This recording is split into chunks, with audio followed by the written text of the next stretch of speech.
Halo guys, hari ini tanggal 24 Maret 2025, siang nanti jam 11, Danantara akan mengumumkan struktur manajemennya, plus Dewan Pengawas dan sebagainya.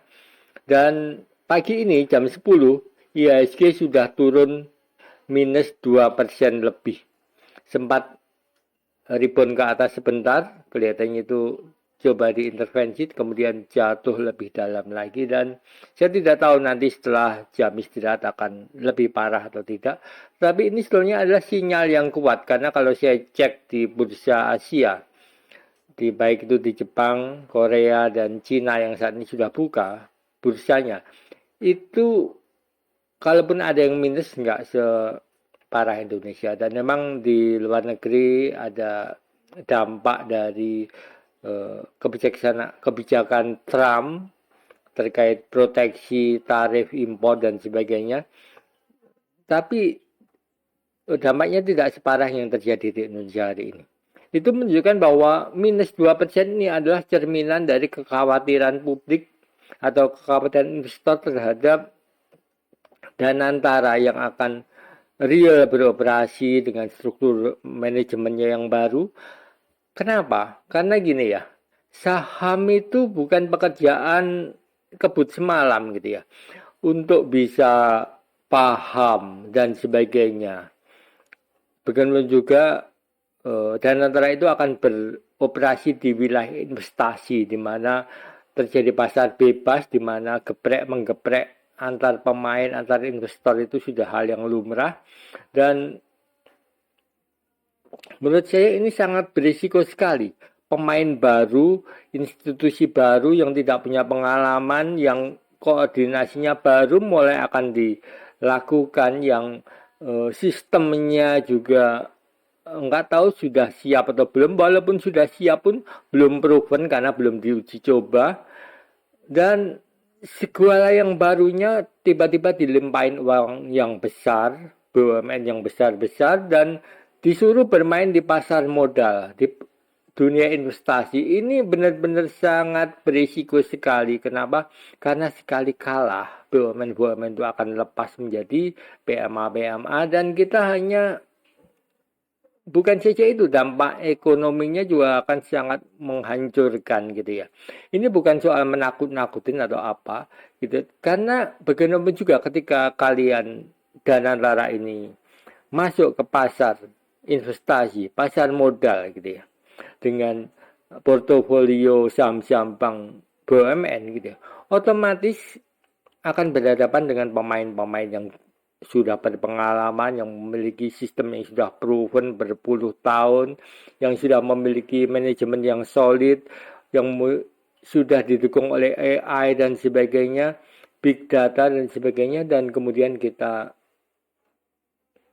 datang dan antara yang culun, yang belum memiliki apapun juga, yang kita tahu ya, begini, bukan bermaksud mengecilkan peran orang-orang yang sekarang ini ada di dalamnya, seperti ini ya. Banyak pengusaha birokrat itu udah.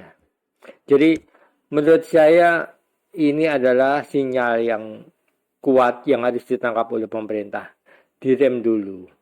Jangan buru-buru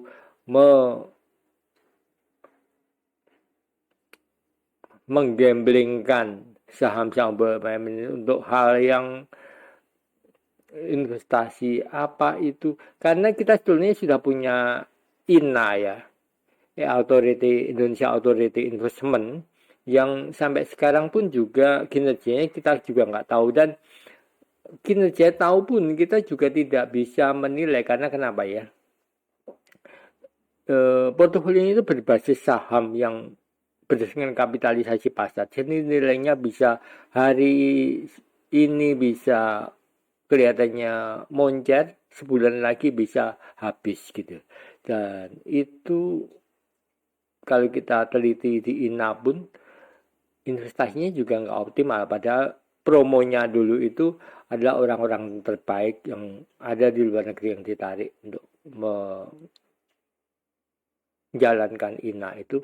Tapi ternyata investasinya di travel lokal gitu ya, nggak masuk, nggak make sense sama sekali gitu ya. Ini, aduh. Jadi ini adalah peringatan dari regulasi pemerintah. Jangan buru-buru dan terlalu percaya diri dengan Danantara. Karena sekali kalah, sekali kena geprek, 2 kali kena geprek, 3 kali kena geprek, untuk membalikkan keadaan itu sangat sulit. Bahkan untuk cut loss yang minimum pun juga akan sulit. Oke, semoga ini bisa menjadi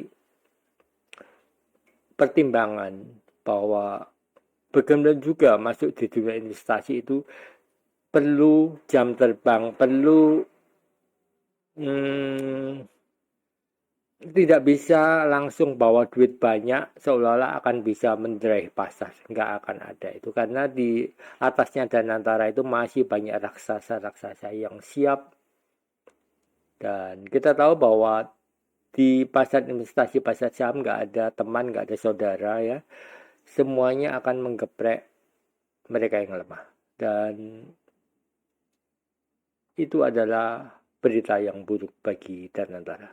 Oke, sekian, semoga berita ini, opini ini bukan menyesatkan atau bukan menakut-nakutin, tapi supaya kita aware gitu ya. Dunia yang dimasukin adalah dunia investasi, bukan dunia pertemanan. Thank you, see you next time.